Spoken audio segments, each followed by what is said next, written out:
but it depends if you just wanted to do the sort of introduction to the session. Okay. Yeah, but I don't really mind.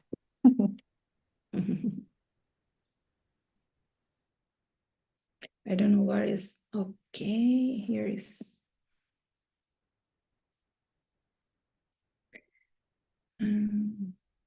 So Laura, we can start. What do you think? It's okay with the technical support? Yeah, everything in order. Okay, so let's go.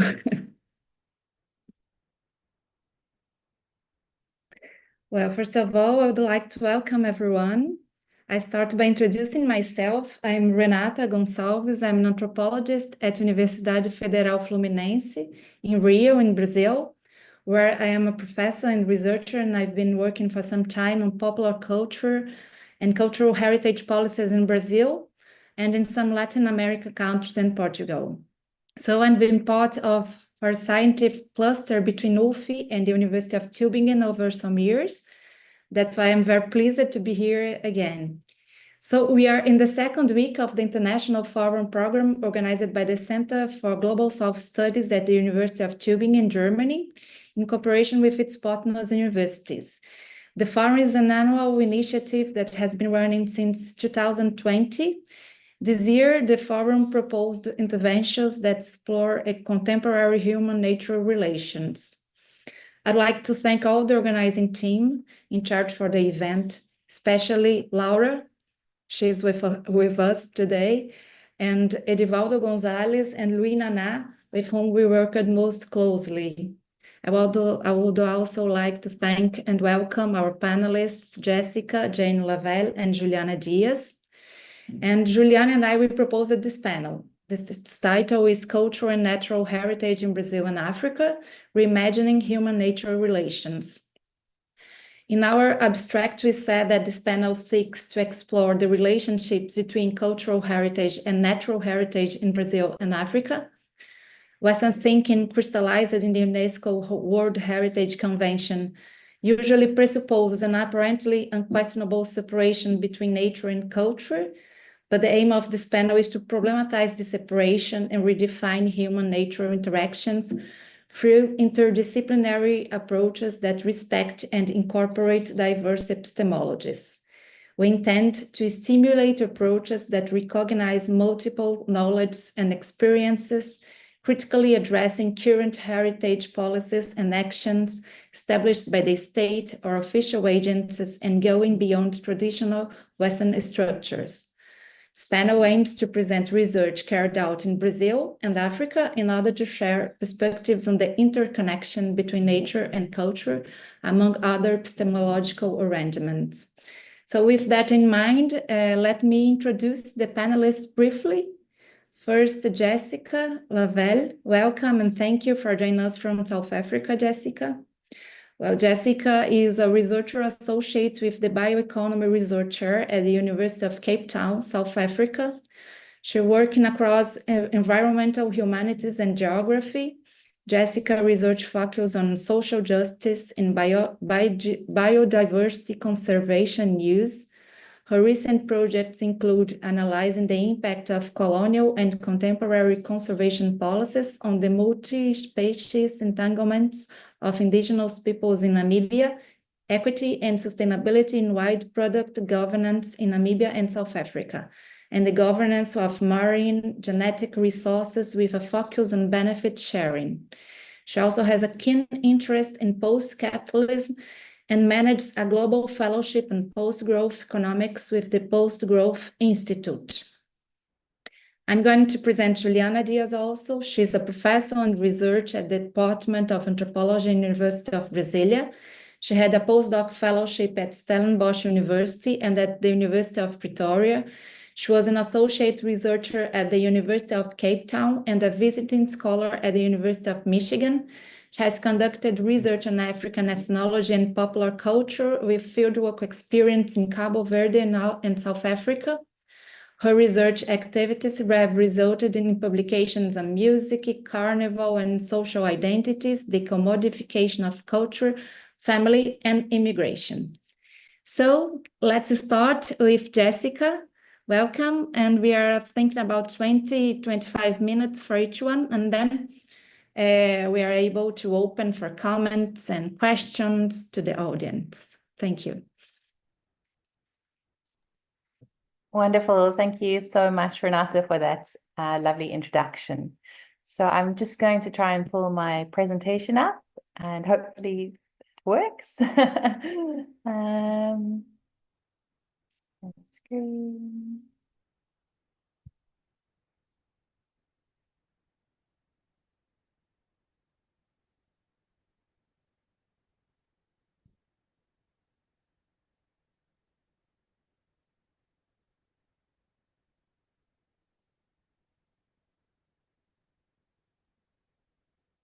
All right, so just want to make sure that you can see the full screen of my presentation. Yes, it's okay. So, okay, perfect. You never know when I'm pulling up my presenter slides, if everyone could see my notes. Anyway, so yeah, so excited to be part of this discussion here today. And I'm going to be sharing some of the research that I've been doing in Namibia. So I have recently published a paper in Anthropology Southern Africa. So that was sort of how I ended up being invited to present in this panel, which I'm so excited about. So the paper was around the making, unmaking, and adaptation of Mayeyi multispecies entanglements. And as mentioned, I'm based at the University of Cape Town as a research associate. But today I'm actually dialing in from New Zealand. So do excuse my bleary eyes. It's the early hours of the morning. So for this work, I was really inspired by some of the multi-species literature. I come from a geography background and have largely been working in political ecology. But for this, I actually leant over to environmental humanities and went to some of the multi-species literature, specifically Donna Haraway and Tom van Doren. And Tom van Doren uses this concept of entanglements to describe processes of extinction in one of his books. And while van Doren is concerned with the extinction of avian species and its implication on humans more broadly, this work is really looking at that slow intergenerational extinction of a certain way of life and looking at the webs of interactions between species and people and how these have been disrupted as a result of colonialism and contemporary conservation interventions. So coming back to sort of the topic of the panel today, it's sort of looking at this close association between culture, heritage, and nature. And what does this mean when we've been looking at it through the lens of Western knowledge systems, and rather looking at these close interconnections between ourselves as a human species and all the other species around us. So really this work was sort of looking at, with this ongoing marginalization of the Mayeyi people and their entanglements with different species, it prompts thought of what way of life is being lost and what does this actually mean for the biocultural landscape in which it occurs. And this is particularly important within this question because this is a conservation area. So really at the heart of the transfrontier conservation area in Zambia, Zimbabwe, Namibia, and Botswana. And so there are a lot of conservation policies that are taking place, and really the people that are living there are subject to a lot of action that doesn't necessarily support their biocultural heritage, but sort of more looking at some of the conservation markets abroad around trophy hunting or around ecotourism. So just to go back in history a little bit, like who are the Mayeyi? And you may be wondering, how did I even end up working in this area? So just to give you a geographic location, as I said, we are looking at Southern Africa and zooming into the area, sort of the Okavango Delta in Botswana, and then sort of northeastern Namibia. Now, the Mayeyi are one of the Bantu-speaking peoples, and they originate actually from what is present-day southern Congo, Democratic Republic of Congo, and northern Zambia. And like many of the other Bantu-speaking peoples, they started migrating south. One of the main reasons that the Mayeyi moved to this area around the Chobe rivers and around the Okavango Delta was because they were trying to avoid subjugation by other peoples, specifically the Lawsi. And so they settled there around the rivers, and they brought with them some of their water technologies. So specifically the Owoto, which is the canoe, and the Udzinje, which are these reed mats.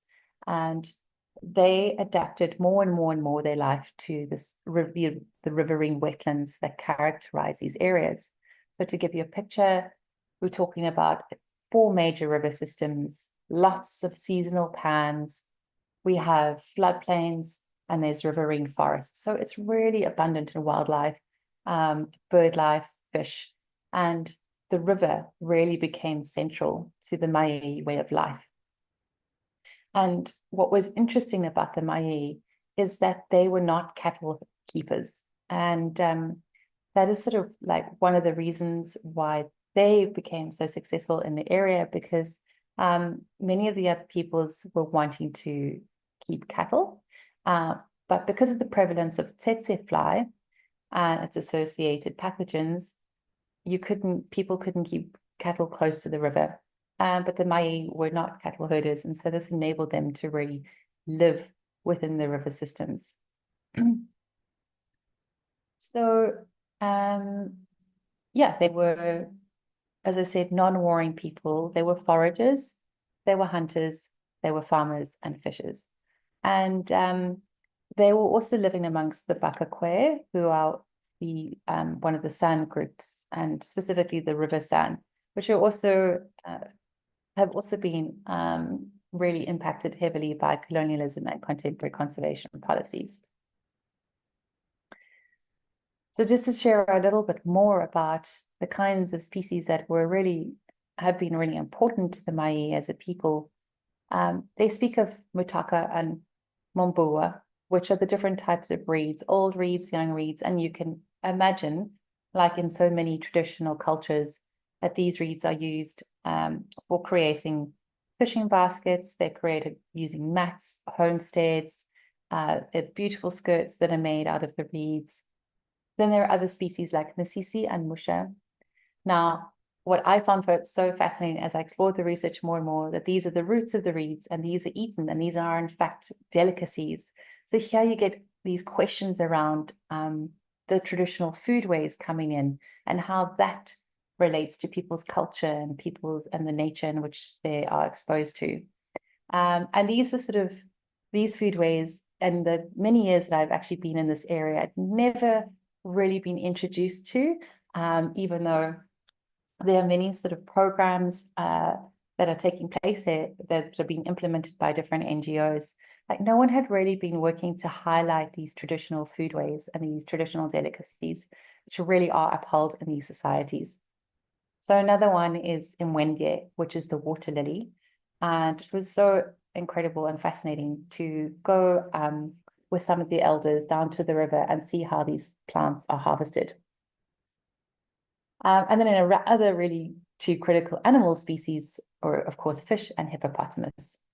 So fish are still available, and people still have access to that, but hippo are no longer hunted. They are hunted as trophy animals by hunters that come in, sort of paying for being able to access that. But local people are no longer able to hunt hippos themselves. Okay, so there's obviously been a death of those species relations and the interactions. And I just want to go back, for this research, I went back into the archives and I looked at some of the colonial descriptions, which start the colonialists arrived from the late 1800s, or from mid 1800s. And so there are some quite vivid descriptions of the Mayeyi people. And they identified, David Livingstone specifically identified them as expert fishermen and hippo hunters. And one of the quotes that came out of Livingstone's writing say, "They paddle along the rivers and lake in canoes hollowed out of the trunks of single trees, take fish expertly in nets made of a weed which abounds in the banks, and kill hippopotami with harpoons attached to ropes. We greatly admire the frank and manly bearing way of these inland sailors." So there was a lot of respect for just the way in which the Mayeyi had become adapted to this lifestyle and their river technologies. Another interesting aspect was around their agriculture, which was floodplain based.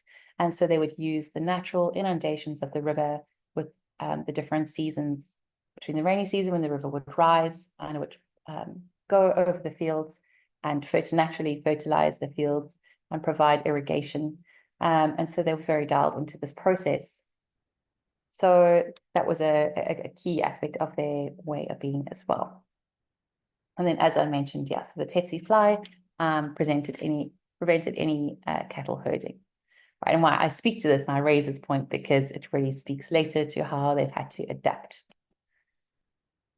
So this brings me to the sort of colonial and contemporary unmaking that has taken place. So, as I said, from the late 1800s, had the arrival of the colonists, and this really started to mark the unmaking of the Mayeyi wetland entanglements. Up until this point, they had been quite successful in avoiding subjugation by some of the other peoples in the area. As I said, specifically the Lozi and the Batawana, by going, deep into these river systems. But with the arrival of the colonialists, of course, there was this search for land and a desire for agricultural productivity. So it was identified that the tsetse fly was really a problem, and the parasites of the genus Trypanosoma, which are really the ones that cause the disease, sleeping sickness, and the Ghana, which cause death in cattle and humans, they began to take center stage in these socio-ecological relations. And the reason for that was because the colonial administrations really, really focused on this, and they really wanted to try and control the tsetse fly. So what started happening was from the early 1900s, we had colonial interventions, and these focused mostly on relocations. And as you can imagine, most of these relocations were not necessarily voluntary. They weren't evictions, but the people did not really have much choice in the matter. So the Mayeyi, who are now located in Namibia, it was really interesting talking to the elders, and they recalled some of their family histories, and they went back to the 1930s from where it really escalated in terms of these relocations. And essentially what happened is you'd have families that were moved from Botswana, who had been living in the Okavango Delta and along the river systems there. And then they were moved just across the border into Namibia, and then they would be moved again, and they were subsequently moved further and further and further away from the river. So today, if you're looking at the Mayeyi settlements in Namibia, they're actually 5 kilometers inland from the river, and no one is allowed to live exactly on the river anymore, because those have now become conservation protected areas. So that was under the British administration in Botswana, and then under the South African administration in Namibia. And these two colonial administrations worked together to achieve this. And then the other thing that they did was they introduced major spraying campaigns. And so, of course, with toxic chemicals, including dieldrin, which then had a huge impact also just on the life within the river systems and creating toxic in those years that they were spraying from 1967 to 1969, essentially creating toxic conditions in the area, so that the spraying was so toxic that people wouldn't be able to live in those areas where they were spraying. So that's when people were forced again to move. So even if they were forced to do a relocation, the spraying meant that they were required to move just to survive. So as you can imagine, all of this served to really alienate the Mayeyi from their entanglements.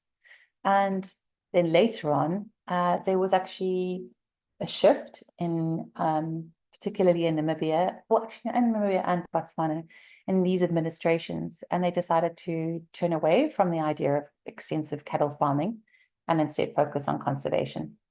And so then here we had almost this final rupturing of these relations as people were forcefully evicted from areas. And this was to create national parks. And I think, this panel is important because there is a whole lot around national parks and UNESCO World Heritage Sites. And this interaction, I know certainly in South Africa, there are sites of contention. And I think it's really important to ask these questions around what is the history behind how these places have been formed, and who's really making the decisions today as to why they are in place, and are they really serving the people that live within these places. So yeah, these have been declared protected areas, and so there's just absolutely no access, no legal access to the river anymore in the national parks. And then more recently, with independence in Namibia, you do have community-based natural resource management. And in those areas, yes, it is community-oriented, but there are most of the river, the land along the river, while people may be able to walk there and harvest some of these plants that are still of importance to them culturally, no one is allowed to live along the river, and many months of the year when the river is essentially closed to enable the trophy hunting. So that's where you've got your hunters coming in, predominantly from Europe, and looking at these high value species like hippo and buffalo and elephant. And so people are not allowed to be in those areas. So here I just wanted to highlight some of the impacts that this has had on people's not only access to resources, but also just the cultural heritage. So you'll see here in this one quote that people are suffering from not being able to access the river, but people fear to go there because they're worried about being arrested by the Ministry for Environment, Forestry and Tourism, because they'll be considered poachers. Even though we're talking about, a cultural heritage and being able to access really what are sacred ancestral sites. There are burial sites, there are important fishing sites. There's so much, it's not just necessarily about that access to the resource, but the whole fabric of the society around that environment. Importantly, the elders raised that children are no longer taught about how to make the traditional fish nets or the traditional fish baskets. And so that knowledge is being lost. And when I went to the river and was shown these techniques, it was really interesting, because these are also more sustainable ways of being with the river, but without any support to be using them, without any support for that knowledge to be transferred intergenerationally, it's just been lost. And so there is obviously a swing to using sort of monofilament nylon nets rather than using some of the more traditional systems. And then I spoke about these, traditional foodways, for example, the water lily. So that's still very much upheld as a delicacy. And people do really, really love to harvest that. There are beautiful songs that the women sing when doing so. But sadly, because it used to be something that was eaten as an everyday staple, but now it is quite rarely accessed, simply because of that 5-kilometer walk just to get to the river or to some of the pans, and then having to walk 5 kilometers back, with huge bags of this fruit. So it's really not feasible most of the time. So around all of this, people are experiencing a lot of nostalgia and deep grief for what they have lost. That's not to say that they don't recognize that the severance of the harmful relationship with tsetse fly has not been beneficial. It has been beneficial, and people do identify that. But what they argue now is they say, well, if the tsetse fly has been eradicated, why can't we have better access to the river again? Because there's no longer this, why do we have to be kept so far away from these places that were our ancestral homes? And as I mentioned, that this erosion of culture, besides the nostalgia and grief and loss of knowledge, it's also coupled with this diminished food sovereignty and being able to choose what people want to eat. And so one of the biggest things that's happened is really this shift to cattle farming. So when I first got introduced to the area, and I will be wrapping up soon, just watching the time. When I first got introduced there, I assumed that Mayeyi had always been cattle herders. And so it was really insightful to learn that, in fact, the adoption of cattle farming and rain-fed agricultural practices came with all these disruptions. And so now the Mayeyi are no longer fishermen as their predominant livelihood. They have all shifted to cattle farming, and as well as some other domestic species like goats and chicken. And another big shift has been having to rely on rain-fed agriculture rather than that system that I was telling you about with floodplain agriculture. And this has been while this has happened over several decades, this adoption of cattle farming, I can imagine as the first relocation started in the 1930s, quite a lot of time has passed. And now the Mayeyi, like many other peoples living in the area, it's considered of high regard if you're able to accumulate many cattle, and that's how you store your wealth. It's a fallback, it's the equivalent to our bank accounts, and so it really is important and has become central to their culture. So it's been a massive cultural shift that's happened. But at the same time, if one digs beneath the surface, one realizes that the Mayeyi have a serious commitment to the river and being able to maintain these relations that are part of their culture. And this is observed through their establishment of community fisheries reserves. And they really, even though this in a way makes access to the river even more difficult for fishing, they are wanting to really do what they can to preserve the fish species. And so this was, to me, very interesting to see that even though there's this adoption of cattle farming, there's a serious commitment to maintaining the old relations. People do access the ancestral areas and are doing so sometimes illegally, but they would really love to see some support, from the conservation authorities, from NGOs to enable access in a way that supports these, biocultural links. And as I mentioned, they continue to harvest plants like the water lily, but again, would love to see some support, or even, ways in which markets could be created, or ways in which tourism could engage with these kinds of activities or aspects of their culture.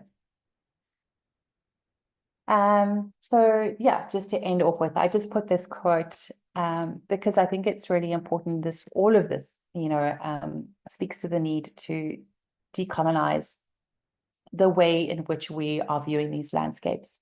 There has been such a strong nature-culture dichotomy existing, but really they're one and the same thing. And so I just really love this quote saying that in context with long-standing neocolonial influences, facilitating social justice and conservation is predicated on careful decolonial and decolonizing reflections to deconstruct colonial structures in thought and practice. And more so, this is never more so true than in this particular area. But I did want to just highlight to end off that one must also be careful that we can't romanticize the past. We're not able to go back to the past. So how can we almost reimagine what the future looks like in ways in which these biocultural landscapes can be supported, but not in a way that is naive. So with that, I'm going to end. And yeah, I hope you've enjoyed the presentation, and I look forward to answering any further questions and having a discussion. Many thanks. Thank you so much for your fascinating presentation, Jessica. And we'll move straight on to Juliana presentations, and then we'll open it up to questions and comments, okay? Thank you. Okay, just let me have my presentation.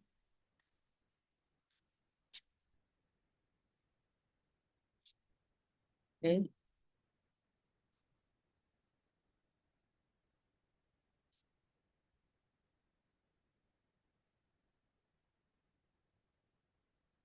Okay. So good morning, good afternoon, depending on where you are. I didn't even know Jessica was in New Zealand. So you're very world studies panel, really. But I would also like to thank Renata for this introduction and for proposing the panel, and Jessica for accepting the invitation to join us in this event.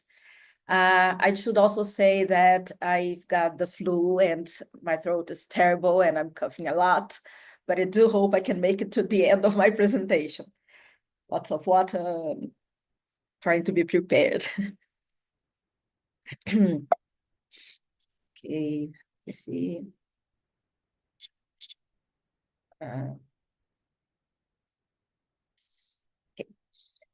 So the Brazilian anthropologist José Reginaldo Gonçalves argues that the concept of heritage, although quite familiar to modern Western thought, is also present in non-modern or traditional systems of thought. Across contexts such as Brazil, Germany, and South Africa, for instance, heritage is frequently invoked in various senses: whether as the heritage of a nation, a corporation, a family, or an individual. Gonçalves contends that this concept is not solely a modern invention. Rather, with somewhat different semantic contours, this is a significant category of thought within the social life of any human collective. Drawing on the works of James Clifford and Christoph Pomian, Gonçalves asserts that every human group engages in some type of collecting activity, and the result of this activity is precisely the constitution of a heritage. However, even if we accept the universality of the notion of heritage, it is undeniable that it takes on very specific contours in the so-called modern societies. In these contexts, the category of heritage often aligns with the boundaries of other modern categories, such as economy, culture, and nature. These divisions are historical constructs rooted in Western thought and do not necessarily correspond to other systems of thought or to empirically lived experiences elsewhere. Today, I will briefly explore the process through which different types of heritage have been defined, with a particular focus on how these concepts were established by UNESCO. I will then examine how these issues unfold in two case studies, the Pano de Terra in Cape Verde and the Berimbau in Brazil. The adoption of UNESCO's World Heritage Convention in 1972 marked a significant milestone in heritage preservation policies. It sought to address two key concerns: the preservation of cultural properties and the conservation of nature. The World Heritage Convention document placed particular emphasis on defining concepts as evidenced in the following excerpts. So, definition of cultural, I'm quoting the document. Definition of the cultural and natural heritage. Article 1, for the purpose of this convention, the following shall be considered as cultural heritage: monuments, architectural works, works of monumental sculpture and painting, elements of structures of an archaeological nature, inscriptions, cave dwellings, and combinations of features which are of outstanding universal value from the point of view of history, art, or science. Groups of buildings, groups of separate or connected buildings, which, because of their architecture, their homogeneity, or their place in the landscape, are of outstanding universal value from the point of view of history, art, or science. Sites, works of man, or the combined works of nature and man, and areas including archaeological sites, which are of outstanding universal value from the historical, aesthetic, ethnological, or anthropological point of view. Article 2, for the purposes of this convention, the following shall be considered as natural heritage. Natural features consisting of physical and biological formations or groups of such formations which are of outstanding universal value from the static or scientific point of view. Geological and physiographical formations and precisely delineated areas which constitute the habitat of threatened species of animals and plants of outstanding universal value from the point of view of science or conservation. Natural sites or precisely delineated natural areas of outstanding universal value from the point of view of science, conservation, or natural beauty. The convention defined the types of natural and cultural sites eligible for inscription on the World Heritage List. It also outlined the responsibilities of each state party and established an intergovernmental committee for the protection of cultural and natural heritage of outstanding universal value. While there are many aspects of this document that deserve attention, and also later modifications in this document, I will focus on one in particular. The World Heritage Convention in 1972 aimed at bringing together the preservation of cultural properties and the conservation of nature. Although intending to strike a balance between the two, the document did not critically examine the implications of treating them as separate domains. This creates an artificial boundary that obscures the complex interrelations between nature and culture.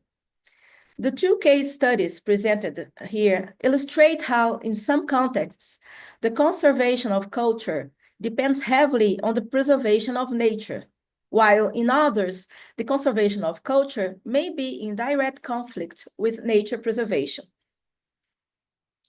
So I'll start with pano de terra. Pano de terra, meaning cloth of the earth, is a type of fabric produced in the African archipelago of Cape Verde. Its production involves weaving techniques similar to those found in parts of West Africa.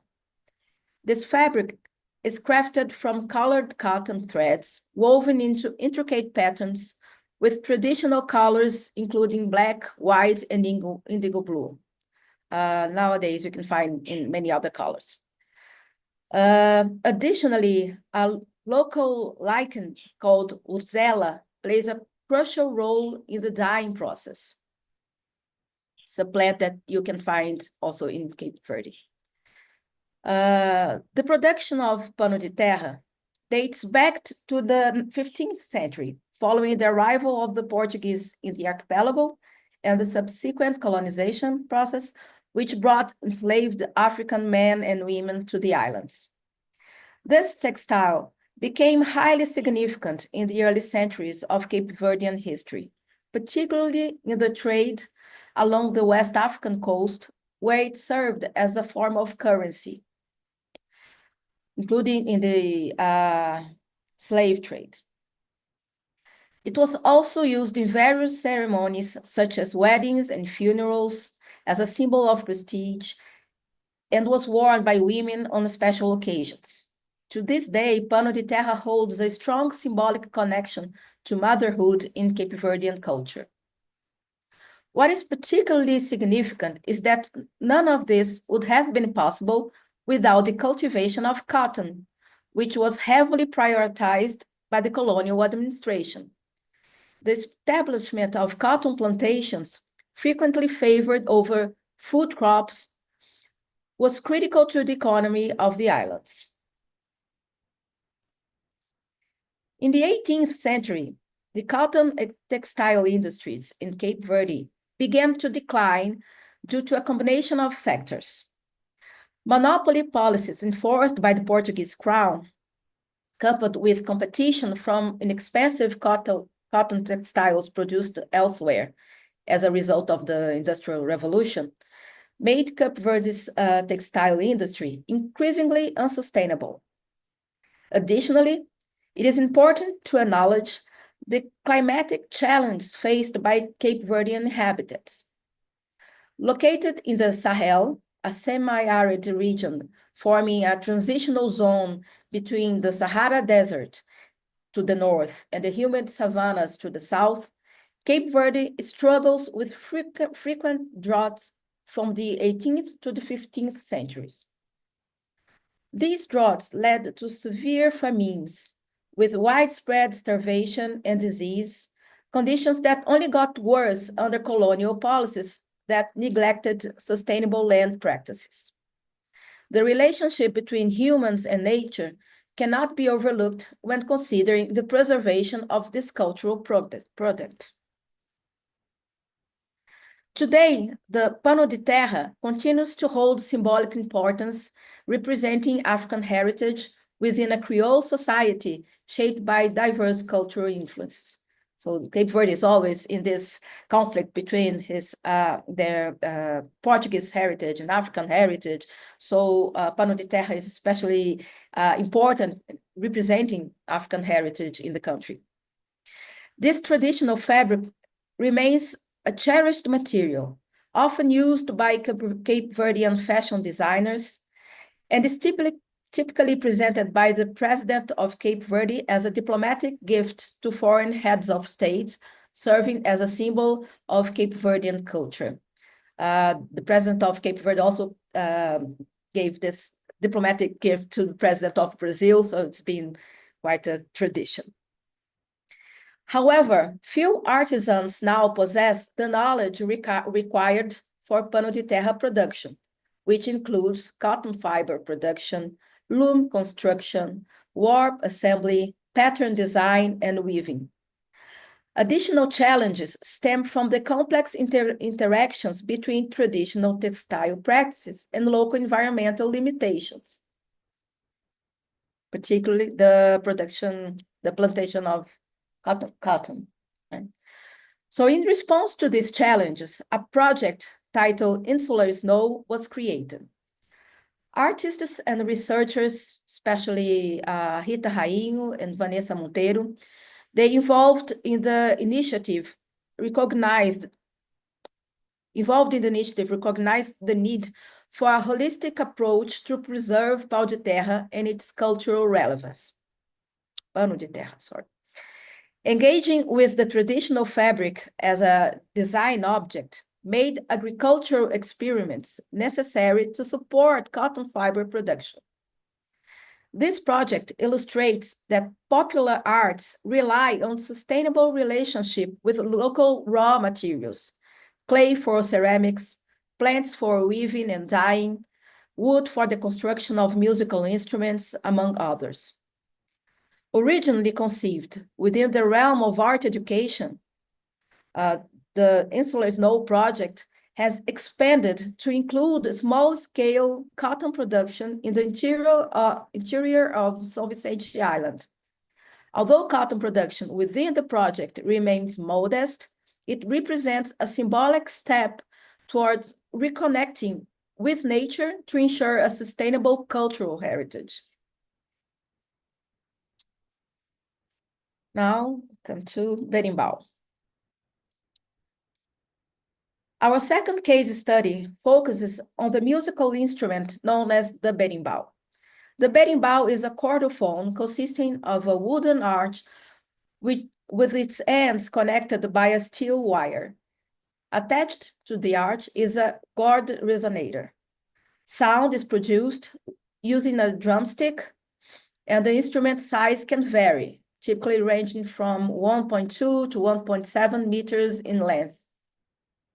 The primary use of the berimbau is in the Brazilian martial art capoeira. It is estimated that around 5 million people practice capoeira in Brazil, with an additional 3 million practitioners in other countries, including individuals of all ages, of all social classes. It's very, even if it's really related to Afro-Brazilian past, it's now a sport, a martial art that can be practiced by anybody. As the number of capoeira practitioners increases, so does the demand for berimbaus. Ideally, each capoeirista should possess at least one berimbau. In 2008, capoeira was declared an intangible cultural heritage of Brazil by the Institute of National Historic and Artistic Heritage, IFAM, a Brazilian governmental agency. Later, in 2014, capoeira was recognized as an intangible cultural heritage of humanity by UNESCO. Deeply ritualized, capoeira integrates songs and movements that convey a distinct worldview, a hierarchical structure, and a code of ethics. Within the capoeira circle, masters are formed, identities are shaped, and traditional Afro-Brazilian practices and values are passed down through generations. This cultural significance also extends to the berimbau, which holds symbolic importance for devoted practitioners of capoeira. Beyond its role in producing music to accompany capoeira movements, the berimbau is viewed as almost sacred, serving a ritualistic function. However, the celebration of capoeira is accompanied by a significant, yet often overlooked problem. The anthropologist Sérgio Vieira emphatically argues that the reproduction of this cultural heritage creates a conflict with the preservation of natural heritage. It is important to recognize that the berimbau is crafted from specific types of wood, primarily biriba and pau-pereira, which are harvested at an early growth age. The trees do not reach full maturity before they are cut, as this stage provides the ideal wood for berimbau construction. Vieira notes that the increase in berimbau production intensifies the selective elimination of the tree species used, as the harvesting methods prevent these trees from sprouting or reproducing. Master Calango exemplifies this dilemma.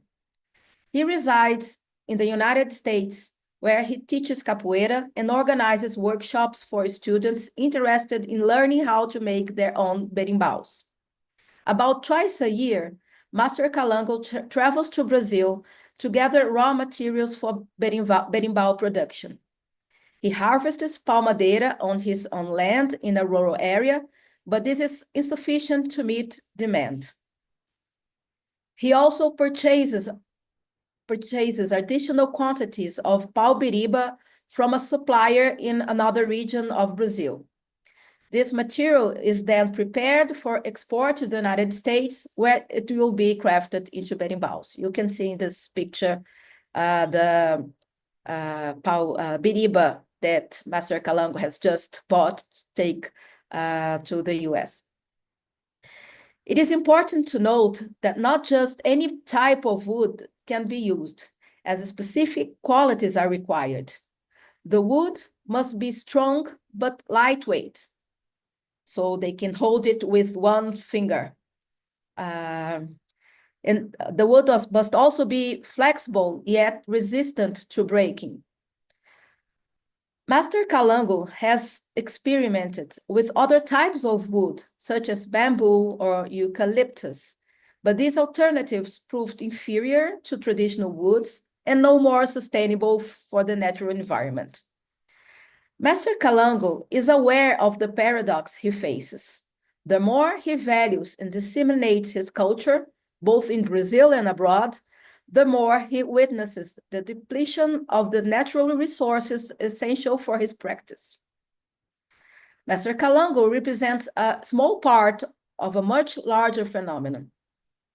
Researcher Sérgio Vieira estimates that millions of young trees are being legally and illegally extracted from Brazil's native forests for berimbau production, intended for both capoeira practitioners and tourists. When the Brazilian Institute of National Historic and Artistic Heritage, IFAM, declared capoeira an intangible cultural heritage of Brazil, it issued a specific recommendation for the preservation of capoeira. This included a call for a management plan to oversee the use of native woods in berimbau manufacture. However, to this day, there is still no reforestation program or sustainable management plan for the tree species used in berimbau production. As I approach the conclusion of my presentation, I would like to highlight a few points.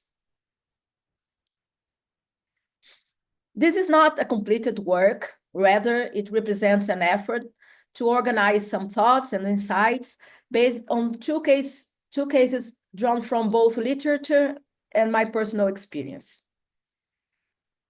There is a significant topic that I have yet to discuss. My choice to bring together examples from Brazil and Cape Verde was not intentional. By the way, it's also the choice of the panel, right? When discussing heritagization processes in the Global South, commonalities emerge.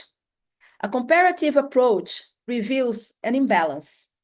The Global South is often perceived as rich in natural and intangible cultural heritage, while tangible cultural heritage sites are more frequently associated with the North or the Global North. Although I will not delve into this topic further at this time, several authors, including Trajano Filho, Rowland, de Jong. They have suggested that the division between tangible and intangible heritage may reinforce an idea of the Global South as performative rather than monumental. And more related to nature than to civilization as well. There are also notable features between Brazil and African countries regarding the history of cultural policies in these distinct contexts. Brazil is engaged in a large-scale, almost obsessive endeavor to register elements of intangible culture as national heritage. In Cape Verde, by contrast, only recently, cultural heritage has become an explicit item on government agendas. The Pano de Terra, which I discussed earlier, has not been formally declared national cultural heritage. Yet it is locally regarded as a valuable cultural asset that should be preserved. In conclusion, the concept of heritage and its various classifications, natural heritage, cultural heritage, tangible cultural heritage, intangible cultural heritage, they are all social constructs that cannot be transferred across different contexts without losing their original artificial boundaries. The case studies presented today demonstrate how cultural practices are often deeply intertwined with environmental issues in multiple and complex ways. The knowledge required to produce pano de terra cannot be sustained if cotton cultivation declines. Conversely, the craft of berimbau production, possesses a tangible threat to the preservation of certain tree species in Brazilian forests. There are no simple solutions to these challenges, but they certainly provide food for thought. Thank you. Thank you, Juliana. Thank you very much for both presentations. Both approaches are fascinating and help us to think about our topic, about nature and cultural aspects, about methodologies and ways of doing research that involves these entanglements between nature and cultural aspects, and how to work with native ways of understanding cultural forms and how they should be treated, conserved, and transformed. So we can open for comments and questions. I have one question. It's more methodological. I'd like to ask Jessica to talk more about your methodological strategies. How have you been working? Because it seems to me to be very close to what anthropologists do with intensive field work and an interdisciplinary approach, and how you work to bring historical and empirical data together to forge this very interesting longitudinal, I think, perspective of change. And in the same way to Juliana, if you could also talk about your anthropological strategies for working on this comparative scale, since you've worked with 2 case studies in different countries. You mentioned that at the end, and how are you planning to work with this maybe social historical context and in different countries, and also ethnographic data and these intersections, if you have like a team, a project and plan for the future to expand your cases, if you can talk a little bit about that.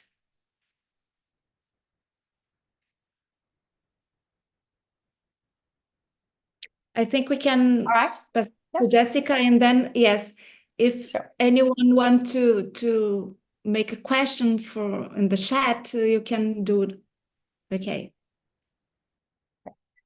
Thank you so much, Renata. Yeah, so that's such a great question, because I didn't actually speak too much about my methodology and methods. So I think I did mention that I have had the benefit of working in this area for a long time. And so there is this long-standing relationship of over a decade that I have with this particular community. And that's really enabled this deep ethnographic level of work. So going back to sort of 2010, I was actually working in project implementation. So there I was working as a practitioner for an NGO, and that's sort of where the relationship began. And then later on, I switched and started doing a PhD, which is so then I changed my cap that I was wearing. And yeah, and so deep bonds have been formed with this particular group of people. And so that's enabled this kind of unearthing of these different practices over time. And so it really only came to my attention sort of in the latter years around the importance of the plants, for example, that they were harvesting from the river. So as I said, in that time working as a practitioner, that was never raised. It never, was made available. So it's really been through the formation of these friendships over time. And just traditional ethnographic methods, oral histories, interviews, focus groups, and then for this set of research as well, actually going and being part of the actual practice of doing these things. So going to the river to observe the harvesting of the different plants, observing the different fishing practices, having someone narrate through all of that. And then another aspect has also just been the organization of a cultural day.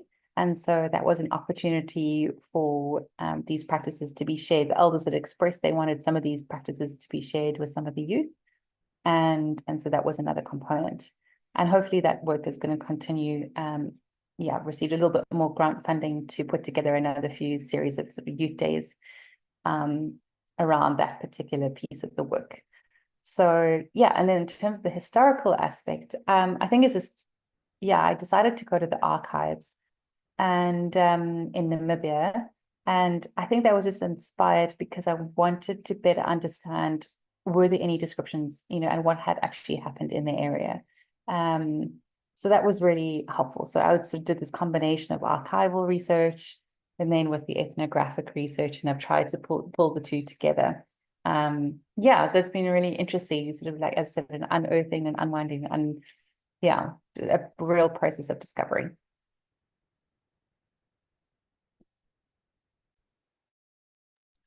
Thank you.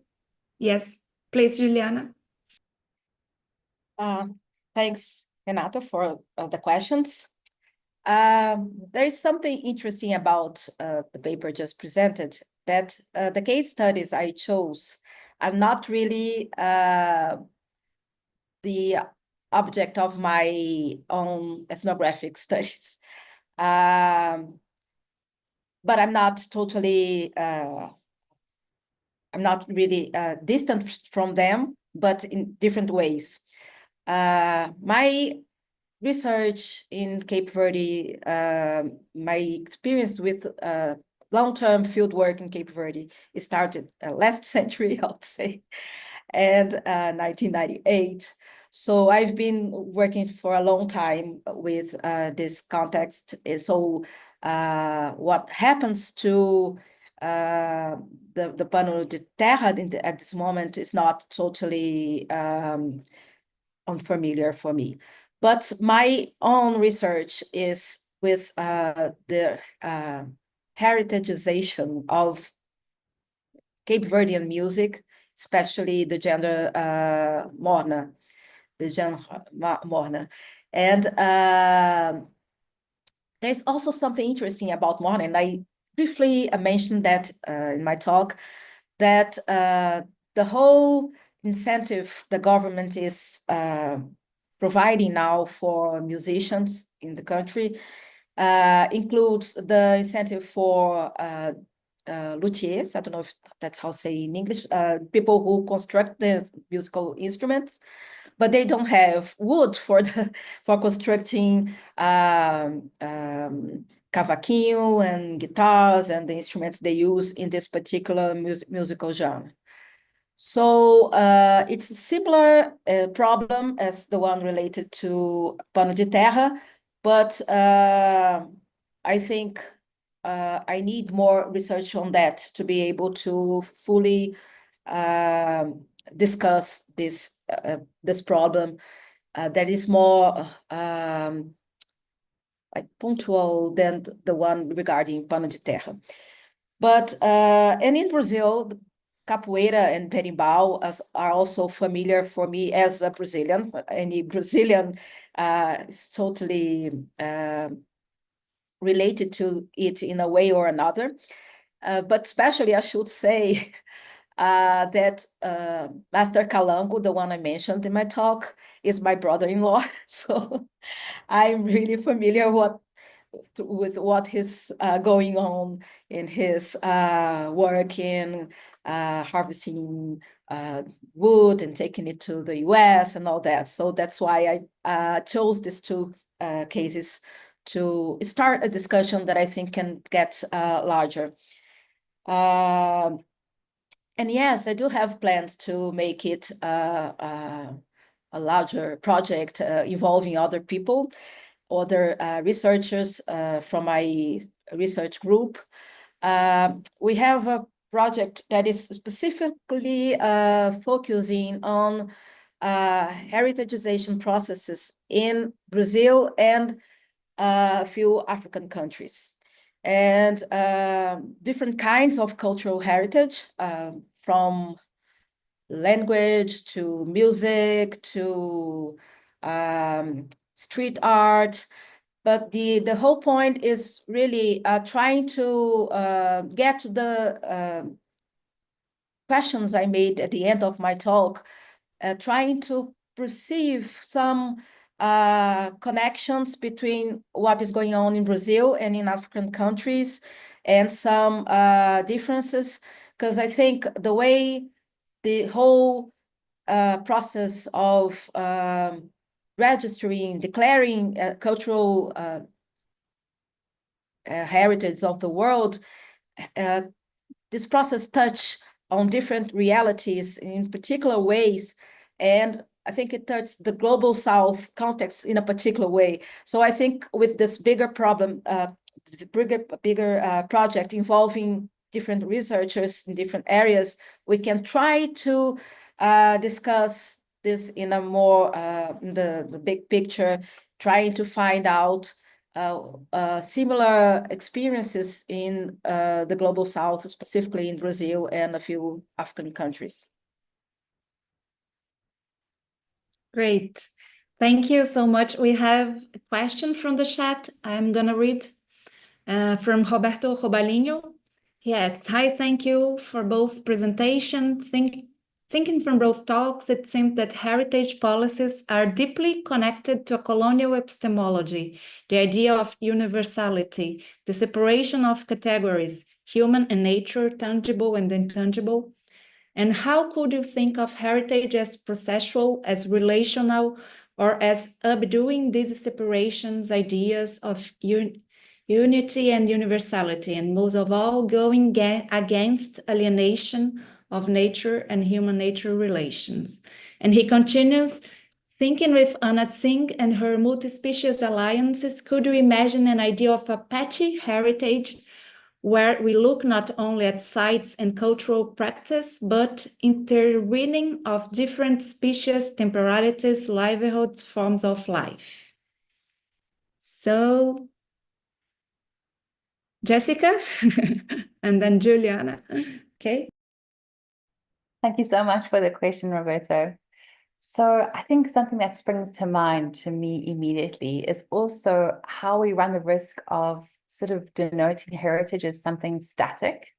And I raise this because if we look at, for example, the case study of the Mayeyi, you can see how their cultural practices have changed, but there is still heritage associated with that. It doesn't mean it's not heritage anymore. And so how do we, so again, it's trying to get rid of these binaries, and you raise, how can we think of heritage as processual? I think it's important to understand that heritage is also ever evolving and ever changing. And if we try and keep it in these static boxes, then we run the risk of actually losing that pluriversality, like all these different aspects that make up what heritage is. I do agree, yes, and the idea of a patchy heritage. because it's not just about, yeah, I mean, well, with Julia's presentation, you know, the species that are involved, the intentional actual cultural practice, but then there's also the knowledges, and as you said, the temporalities, which, you know, came into mind. We're looking at the heritage that may have been in pre-colonial times, but what does that mean for heritage today? How are livelihoods ever shifting as different species shift or as different access regimes shift? So I think, yeah, it's and that's where a convention, I think it's so great, Julia. I love that work that you're doing to sort of critically assess that, because we can, as I mentioned, just become too static and too compartmentalized. So I think we do need to be more creative in understanding these very different components.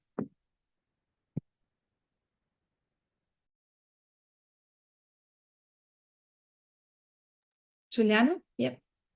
Yes, as I said in the end of my presentation, we have no easy solutions for that. And exactly because we cannot work with static categories or even the laws that are created to deal with these situations, they can very easily lose their timing because it's a very dynamic situation. But if there is any solution for that, it is certainly through this relational approach, trying to provide a forum for discussion between all the actors involved. And because what you can see here is very different kinds of conflicts. Even in when you're talking about the legislation about heritage, there's this conflict between the ones related to natural reserves and conservation policies and the ones related to cultural heritage. So in many layers of this problem, you can see different kinds of conflicts that really need any kind of forum of discussion, so these adaptations can be made. But another thing that I think is important is that at the same time that we must decolonize the case to heritage processes, heritage policies, we also need to de-romanticize the traditional practices. Jessica has said something about it as well. And we must not look at these traditional populations, traditional peoples as also static. So it's really, we really need a relational and a dynamic approach to try to make these conflicts less harmful.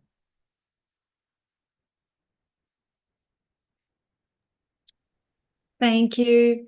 I think we have to close our session, but before that, I would like to thank you very much. Our time is coming to an end, but we have a question. Luinana, okay. Laura, we have some more 5 or 10 minutes. Is that possible? Yeah, it's possible. Okay. So we go. The last question. From Luinana. Hi, thank you for the presentations. I have a question to Juliana regarding the fabrication of the instrument used in the capoeira. She already mentioned the paradox of promoting a cultural heritage and the destruction of forests. And that reminds me a reflection of an animist priest from the Pygmies saying to a philosopher who wanted to take a photo to capturing a moment. He said, you have lost everything up to the simplicity of the look. You need a screen between you and the world. You are moving away from you. You are moving away from the world. Could someone transpose this reflection on the promotion of a cultural heritage in another? Is promoting traditional heritage not a way of losing this simplicity? complex question for Juliana. Yes, I should thank for the the question, more of a kind of reflection posed by, what's the name? Juliana. Thank you for that.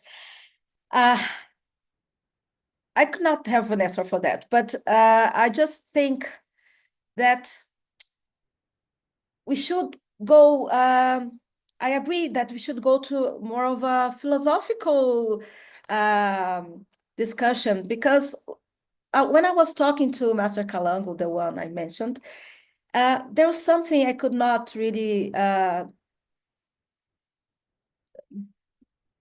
further in the conversation, the deep, to think about it in a deeper way, but there's something about consciousness, because the way it is pictured, it's like these traditional people don't have a conscience of the consequences of their actions, their practices, but we really need to make it more complex and understand what kind of conscience is that, and what kind of worldview is related to these practices. Because if I can just say that this is not something researchers are just realizing now as something new. These people, traditional people, also think about that and live this whole problem in a very close way. So we must really go to this philosophical aspect of how they understand the relationship with nature and with change, with transition, and so they can in fact find a way to deal with that. So it's more of a deeper reflection that I thank you for bringing us this here, and I think we should take it home to think. Thank you. Jessica, would you like to comment something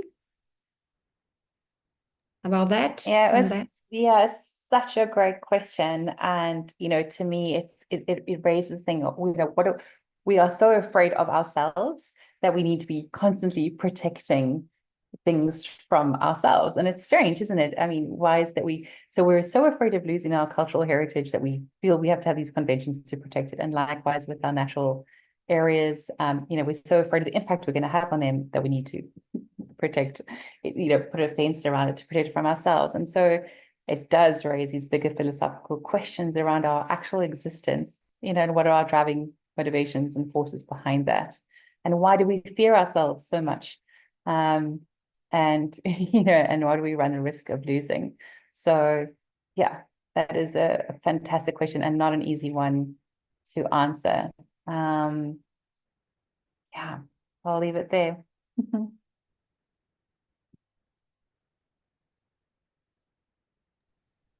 Thank you. We keep with that question on mind, and then we can talk more about that on the future. I hope we can have more opportunities to be together. I'd like to thank you, Juliana, to thank you, Jessica, to thank you, Laura, Luinana, and all the organization team. And I hope we'll keep in touch. So we keep in touch, and we maybe can talk later by email. And we have this site from the Center for International Global South Studies. And then we can also keep an eye and see all the program, all the opportunities. The forum is annual, and we can also propose some roundtable or something like that. So we keep in touch, and thank you so much. Thank you, Renata. Thank you.